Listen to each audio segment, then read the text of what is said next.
Cerita inspirasi, kisah nelayan dan ikan. Setelah kalian membaca cerita inspirasi ini, maka kalian akan berani menghadapi masalah. Suatu ketika, seperti biasa, para nelayan yang telah ditunggu-tunggu kedatangannya oleh warga sekitar yang ingin membeli ikan darinya kembali ke darat. Warga yang tidak sabar lalu menyerbu para nelayan tersebut. Namun, sangat disayangkan, hasil tangkapan ikan hari itu kondisinya sudah mati. Sedangkan warga ingin membeli ikan dalam kondisi segar. Alhasil, penjualan ikan di hari itu tidak laku, dan para nelayan berpikir keras bagaimana caranya agar ikan hasil tangkapannya bisa diterima oleh warga. Kemudian mereka mendapat ide, yaitu dengan memasukkan ikan-ikan mati tersebut ke dalam freezer. Dengan penuh harapan, para nelayan kembali ke darat dan menawarkan ikan yang di dalam freezer tersebut. Tapi warga kembali enggan membeli ikan tersebut dengan alasan ikan sudah mati. Meskipun sudah dimasukkan ke dalam freezer, kondisinya tidak sesegar ketika masih hidup.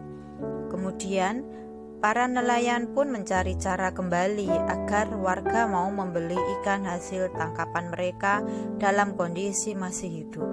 Didapatkanlah sebuah ide, yaitu memasukkan ikan-ikan ke dalam sebuah tong kecil yang diisi air, dengan harapan ikan-ikan akan tetap hidup setelah kembalinya ke darat. Kembali dengan rasa semangat, para nelayan berteriak lantang kepada warga, "Hai warga, kali ini aku telah berhasil membawa ikan dalam kondisi hidup. Apa kalian masih tidak ingin membelinya?" Tapi, apa yang terjadi? Warga kembali menolak ikan yang masih hidup tersebut dengan alasan, "Mana mungkin aku percaya bahwa ikan ini masih segar, sedangkan kondisi ikan sudah lemas dan tak bergerak lincah." Akhirnya dengan penuh kekecewaan, para nelayan kembali melaut sambil terus memikirkan strategi bagaimana cara ikan bisa hidup tapi masih dalam kondisi segar. Lalu seorang nelayan mempunyai gagasan dengan cara memasukkan ikan hiu kecil ke dalam tong yang berisi ikan-ikan hasil tangkapan tersebut. Apa yang terjadi kali ini? Warga kemudian menyukai ikan-ikan tersebut karena mereka bergerak lincah ke sana kemari, saling berkejar-kejaran dengan anak hiu yang telah dimasukkan agar tidak dimangsa dan dapat bertahan hidup.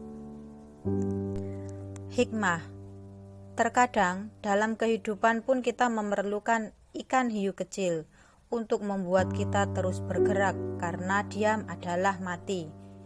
Apa yang membuat kita diam?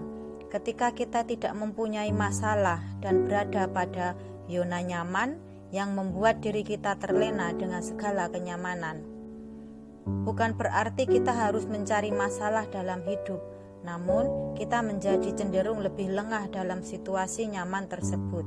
Saking nyamannya, sampai-sampai kita seolah seperti mati secara perlahan. Lalu, apa yang membuat kita hidup terus bergerak dan berkembang seperti layaknya ikan dalam kisah tadi? Jawabannya adalah masalah. Ya, dengan masalah ditambah tekanan dalam hidup yang diberikan Allah, ketika itu juga naluri kita bergerak secara otomatis untuk mencari solusi dari masalah itu. Di saat terburuk seperti itu, kita akan mempunyai banyak waktu dan pikiran untuk mengingat Allah dan berdoa kepadanya. Oleh karena itu, kita harus mensyukuri hiu-hiu kecil yang hadir dalam hidup kita. Jangan pernah mengeluh, karena suatu saat hiu kecil ini akan membawa kita menuju kebahagiaan yang kekal. Terima kasih, tetap semangat, dan salam bahagia.